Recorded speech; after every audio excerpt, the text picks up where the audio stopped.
Nos diz assim o Evangelho segundo Mateus, capítulo 27, a partir do versículo 45. Desde a hora sexta até a hora nona, houve trevas sobre toda a terra. Por volta da hora nona, clamou Jesus em alta voz, dizendo: Eli, Eli, lama sabactani, o que quer dizer: Deus meu, por que me desamparaste? E alguns dos que ali estavam, ouvindo isto, diziam: Ele chama por Elias. E logo um deles correu a buscar uma esponja e, tendo-a embebido de vinagre e colocando na ponta de um caniço, deu-lhe a beber. Os outros, porém, diziam: Deixa, vejamos se Elias vem salvá-lo.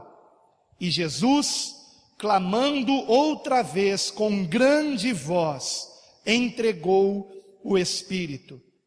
Eis que o véu do santuário se rasgou em duas partes, de alto a baixo. Tremeu a terra, fenderam-se as rochas, abriram-se os sepulcros, e muitos corpos de santos que dormiam ressuscitaram. E, saindo dos sepulcros, depois da ressurreição de Jesus, entraram na cidade santa e apareceram a muitos. O centurião e os que com ele guardavam a Jesus, vendo o terremoto e tudo o que se passava, ficaram possuídos de grande temor e disseram: verdadeiramente, este era Filho de Deus. Amém. Os irmãos podem sentar-se, por favor. Glória a Deus. Do livro de Gênesis, da nossa Bíblia, ao livro de Apocalipse, nós temos 1189 capítulos.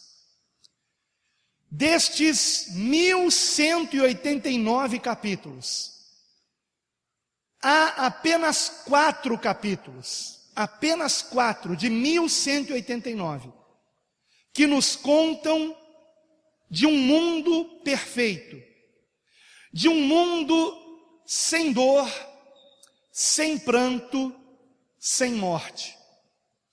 2 desses capítulos estão no Gênesis, antes da queda do homem, que se dá no capítulo 3.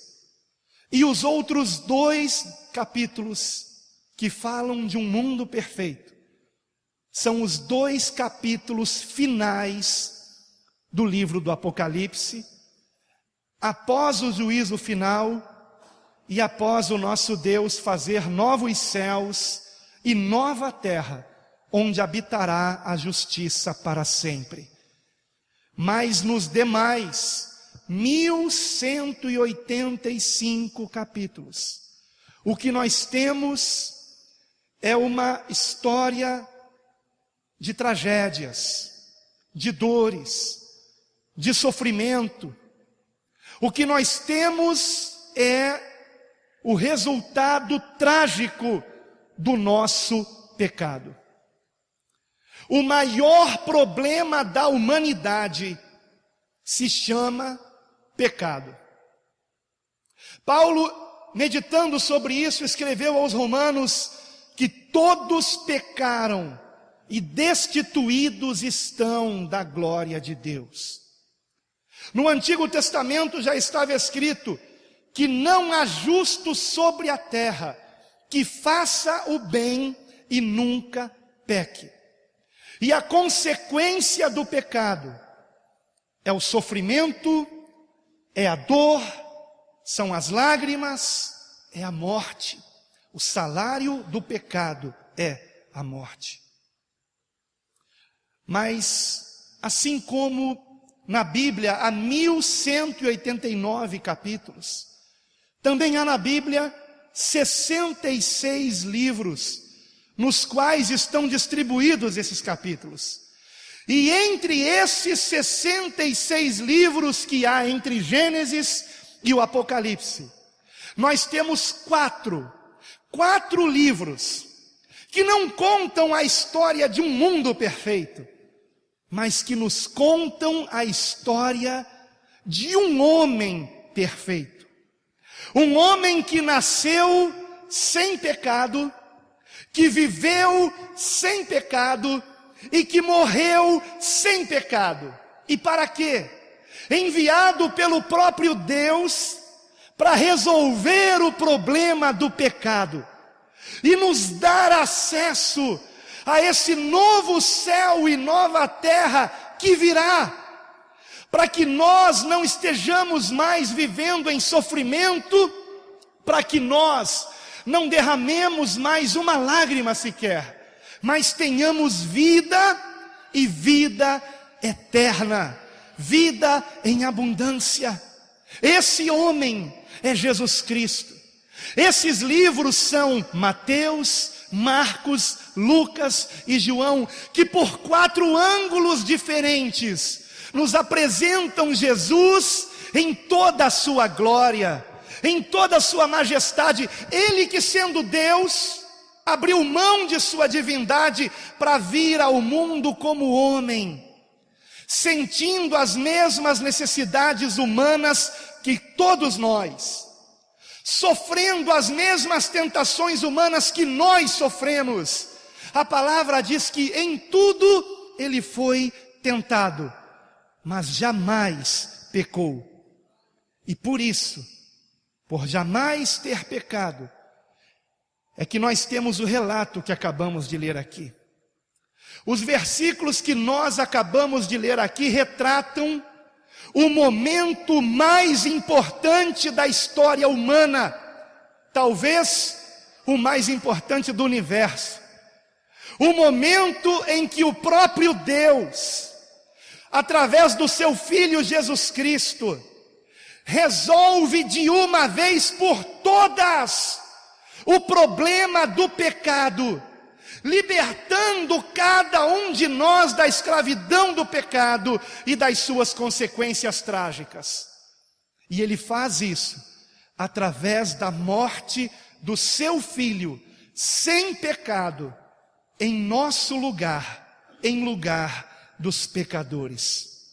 Aquele que não conheceu o pecado, Deus o fez pecado por nós, para que nós sejamos justiça de Deus, para que nós vivamos agora em novidade de vida, para que agora nós tenhamos acesso a Deus e Ele nos ouça. Porque antes de Cristo os pecados faziam separação entre Deus e o homem, e por isso havia aquele véu no templo.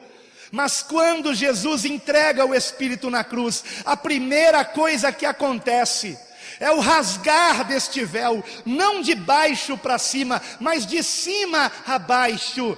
O próprio Deus rasgando o véu que nos separava da sua presença e aceitando o sacrifício do seu Filho amado em nosso lugar.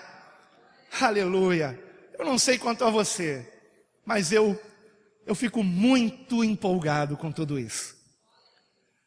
Eu fico maravilhado com isso, com a forma como Deus trabalhou com a humanidade, com a maneira como Ele preservou esta história maravilhosa de redenção, enviando não um anjo, não um arcanjo, não um querubim, mas enviando o seu próprio Filho, provando o quanto Ele nos ama, irmãos. Ele deu prova do seu amor naquela cruz. E o que nós temos aqui, nesses versículos, são o relato do que aconteceu nas 3 últimas horas do Senhor na cruz. No momento em que o texto é iniciado, o texto que nós lemos, é dito que houve trevas em toda a terra. em toda a terra. Versículo de número 45, veja comigo. Desde a hora sexta até a hora nona, houve trevas sobre toda a terra. A hora sexta não é 6 horas da manhã, não. 6 horas da manhã Jesus não estava ainda na cruz. A contagem aqui, ela se dava a partir das 6 horas da manhã. Então 7 horas da manhã era hora primeira, 8 horas da manhã, hora segunda, 9 horas da manhã, hora terceira, 10 horas, hora quarta, 11 horas, hora quinta, sexta hora era o meio-dia, a hora sexta.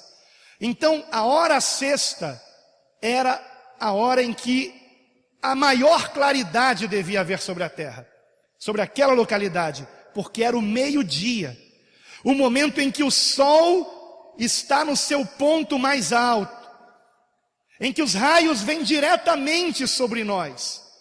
Deveria ser o momento de maior luminosidade. E do meio-dia até as 3 da tarde, houve trevas, não apenas em Jerusalém, não apenas na Judéia, na Galileia, em Samaria, houve trevas em toda a terra.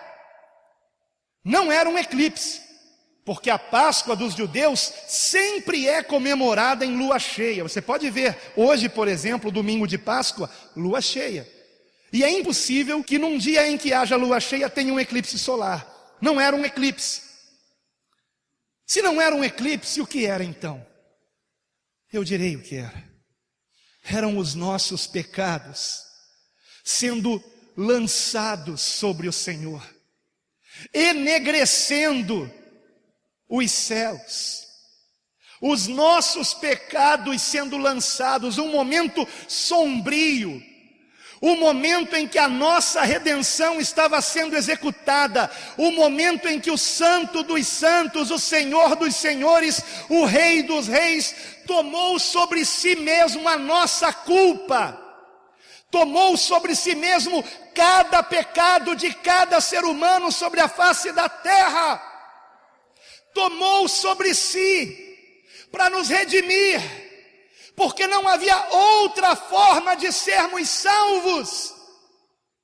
E foi por isso que Jesus fez aquela oração no Getsêmani, não porque ele não quisesse passar pela cruz, ele queria, mas porque ele queria que nós tivéssemos a certeza de que não havia outra forma.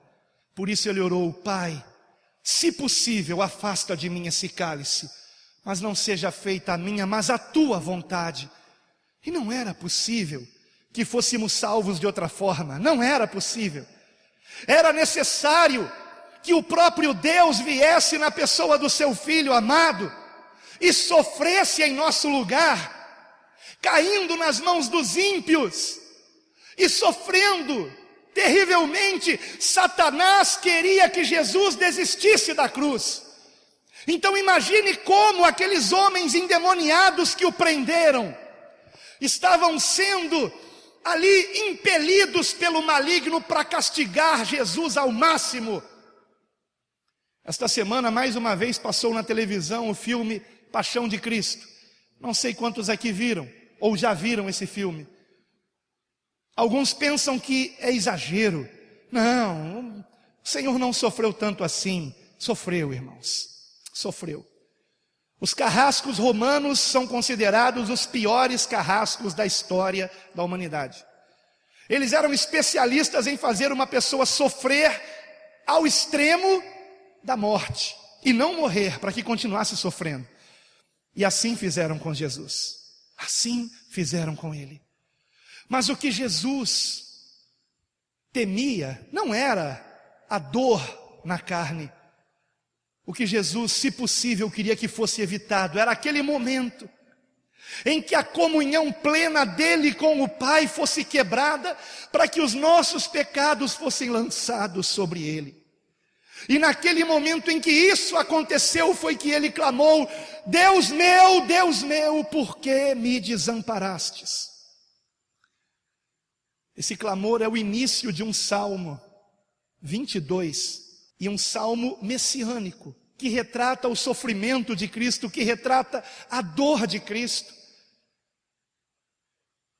E se nós realmente amamos a Deus, nós não podemos ficar indiferentes a isso. Nós não podemos ser indiferentes a esse momento que mudou a história humana, a esse momento que foi o mais importante de todos, tão importante a ponto de Paulo, o apóstolo, dizer: nada mais me importa pregar a não ser Cristo e este crucificado, porque ali na cruz foi feita a nossa redenção. Nós somos salvos pelo sangue redentor de Cristo, vertido na cruz, que nos lava de todo o pecado. Mas que lava de todo o pecado a quem? A quem? Àqueles que o aceitam, àqueles que recebem tão grande oferta de amor. Você realmente recebeu a Cristo no seu coração? Você realmente é humilde o bastante para reconhecer que você não pode salvar a si mesmo, mas que você precisa de um Salvador, e de que esse Salvador é Jesus Cristo? Ou será que ainda há em você aquele orgulho humano e infernal que tenta comprar a salvação com seus esforços, com seus sacrifícios, com seus rituais, com suas práticas religiosas, com seus dízimos e ofertas? Ainda que você dê todo o seu dinheiro para a igreja, isso não compra a sua salvação. Você é convidado a ser salvo gratuitamente. Tudo o que você tem a fazer é arrepender-se dos seus pecados. E por quê? Porque foram os seus pecados, assim como os meus, que pesaram naquela cruz, que fizeram com que o Filho de Deus tivesse que passar por tudo que ele passou. Você compreende isso? Cada vez que nós pecamos, nós estamos colocando mais peso sobre a cruz, mais escuridão ao redor do Calvário. Então, quem é alcançado pela graça de Deus? Eu sei quem. Aqueles que dão evidência de salvação. Aqueles que compreenderam que sim, Jesus morreu a nossa morte, porque nós é que deveríamos passar por tudo aquilo. Então Jesus morreu a nossa morte, para que nós vivamos a sua vida. Por isso Paulo dizia: vivo não mais eu, mas Cristo vive em mim. Quem é alcançado por essa graça? Aquele que diz: não mais eu, não mais eu, mas Cristo. Cristo. Não importa mais a minha vontade, nada mais importa. Nada mais importa, sem Jesus eu estou perdido. Se você compreende isso, você leva Deus a sério. Você compreende o que aconteceu na cruz. O texto que nós lemos termina falando a respeito do centurião e os soldados que ali estavam ao redor da cruz. Homens ímpios, que não temiam a Deus, mas que ao perceber a forma como Jesus estava sendo crucificado, sem murmurar, sem blasfemar, e ainda pedindo o perdão do Pai para aqueles que o crucificavam: perdoa-lhes porque não sabem o que fazem. E o centurião e os soldados vendo não apenas isso, mas vendo também o terremoto, o céu escurecido, tudo o que estava se passando naquele momento, algo nunca visto anteriormente, por eles que todos os dias faziam pessoas serem crucificadas. Diante de tudo que eles viram, eles temeram. E o versículo de número 54 nos diz: o centurião e os que com ele guardavam a Jesus, vendo o terremoto e tudo que se passava, ficaram possuídos de grande temor e disseram: verdadeiramente este era Filho de Deus. Nós não vimos o grande terremoto, nós não vimos o céu enegrecido ao meio-dia, nós não soubemos de sepulcros que se abriram no momento em que Jesus entregou o Espírito na cruz, e não soubemos também do véu rasgado, mas nós estamos melhor informados do que aquele centurião, porque nós temos a palavra de Deus, e nós temos o testemunho do que Jesus já fez na nossa vida, e do que Jesus tem feito na vida dos nossos irmãos, e daqueles que se arrependem de seus pecados. Nós temos sido testemunhas de que sim, ainda que Jesus tenha morrido desta forma, ao terceiro dia ele ressuscitou, e ele vive e reina na vida de cada um que a ele se converte. Aleluia! Glórias a Deus! Glórias a Deus! Que isso nos leve ao temor de Deus, que isso nos leve a dizer como aquele centurião: verdadeiramente este é o Filho de Deus. Porque me parece que hoje em dia, no meio evangélico, no meio cristão como um todo, me parece que cada vez mais as pessoas banalizam a graça de Deus, fazem com que a graça de Deus com a qual fomos alcançados, porque nós não precisamos pagar pela salvação, nós a recebemos gratuitamente, pela fé, mediante o arrependimento de pecados.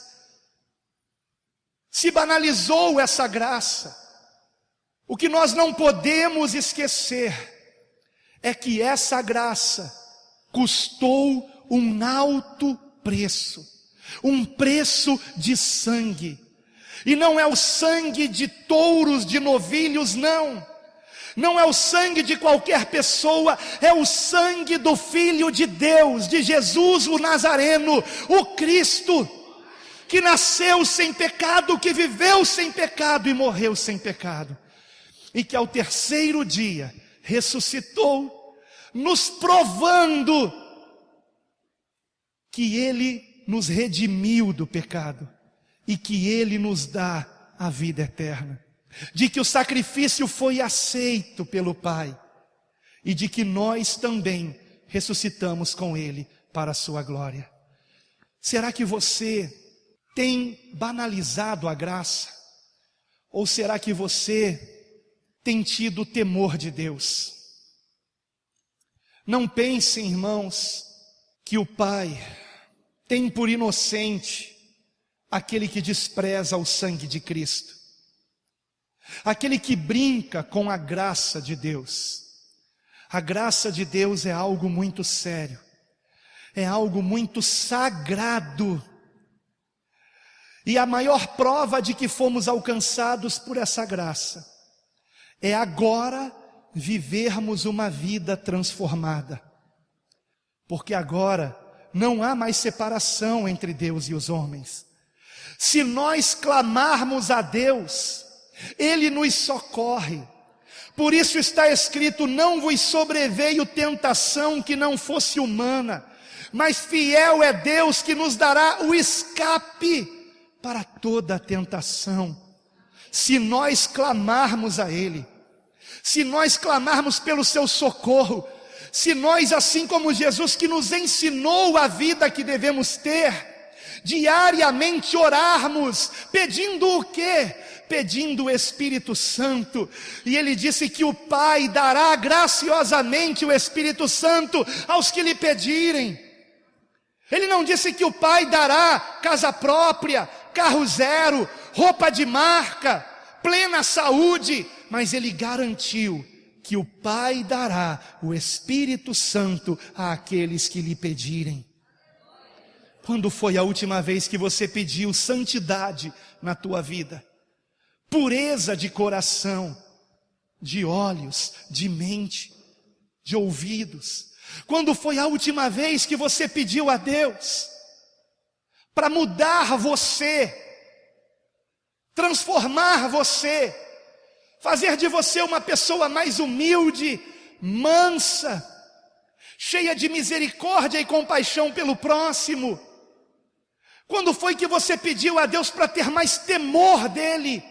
Hoje se fala muito de amor, e é claro, nós temos que amar a Deus, mas o amor de Deus nos constrange a obedecê-lo, a andarmos no seu caminho, porque um alto preço foi pago pela nossa salvação.